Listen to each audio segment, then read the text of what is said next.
Bonjour, bienvenue dans cette méditation de pleine conscience pour apprendre à se détacher de ses pensées.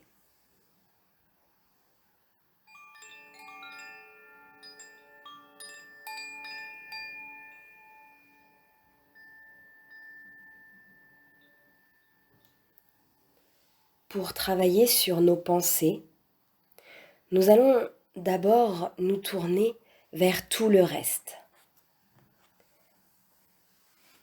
La respiration, par exemple.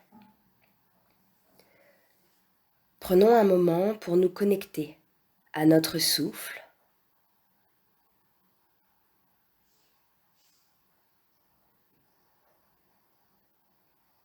Puis du mieux que nous le pouvons, prenons aussi conscience de l'ensemble de notre corps, tel qu'il est, ici et maintenant.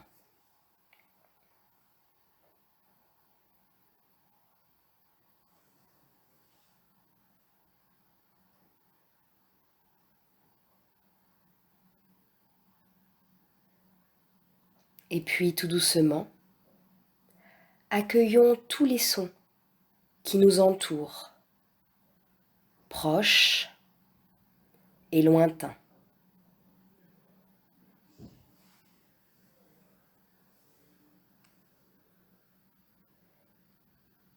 Nous laissons notre corps respirer, ressentir, écouter, encore et encore.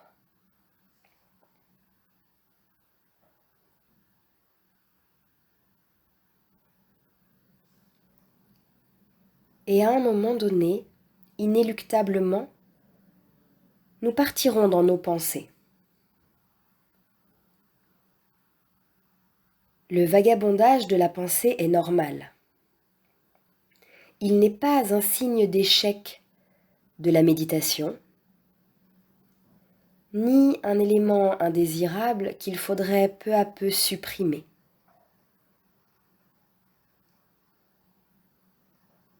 Tout cela est un phénomène normal et habituel. Tellement habituel que nous l'oublions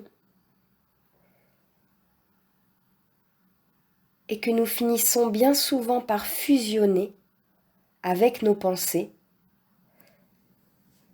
en les confondant avec la réalité.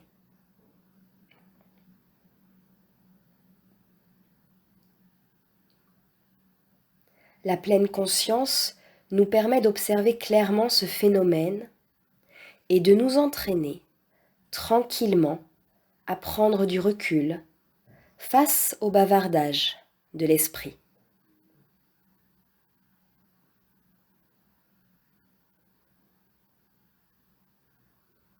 Alors, dès que nous réalisons que nous sommes partis ou repartis dans le mental, dès que nous réalisons que nous ne sommes plus centrés sur l'instant présent,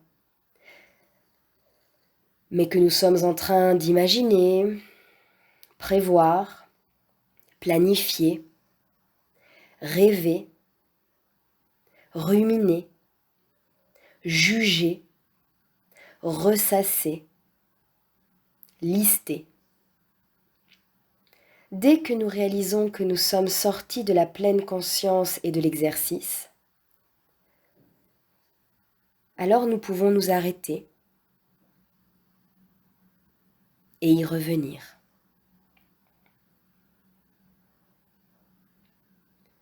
Le vagabondage de l'esprit n'est pas un problème. Il est une occasion de comprendre et de travailler.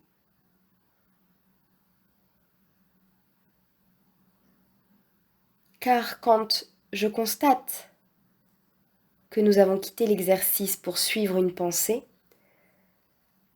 nous sommes déjà revenus dans l'exercice, car nous avons pris conscience que nous en étions sortis.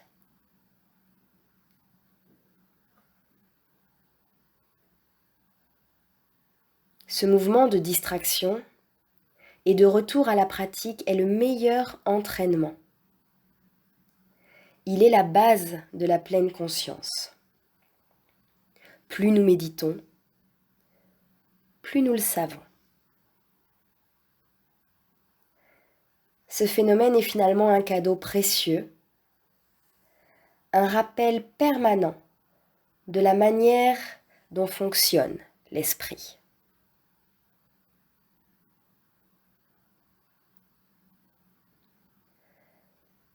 Certaines de nos pensées et de nos émotions sont si convaincantes, si puissantes, qu'elles se présentent comme la réalité elle-même.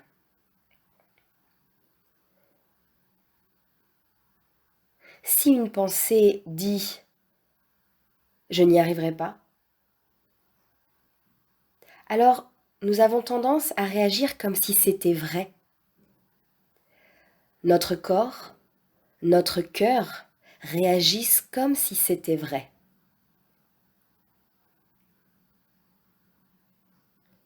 Si l'angoisse ou la peur nous submerge, alors nous réagissons comme si c'était vrai. Et cela nous fait souffrir. Mais nous ne sommes pas nos émotions.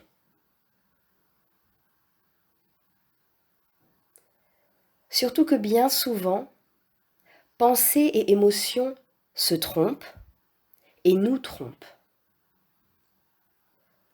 La pratique de la pleine conscience nous aide à considérer les pensées comme nous considérons notre souffle, notre corps, notre réaction au son.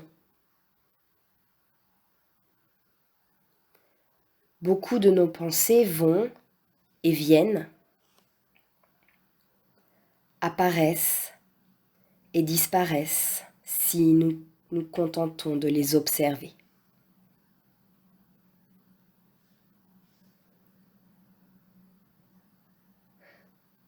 Tout comme finalement nous pouvons observer des nuages qui passent dans le ciel,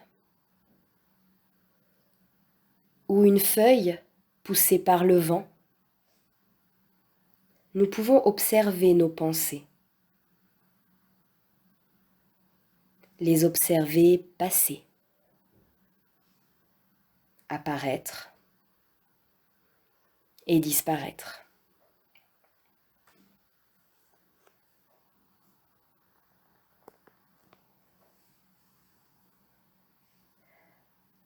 Après l'exercice, nous garderons en nous ce rapport amical, curieux et ouvert envers nos pensées.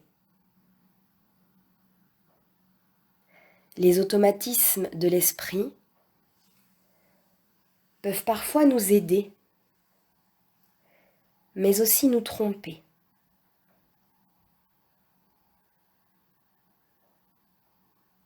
Il faut juste s'efforcer d'être plus dans la conscience de cela.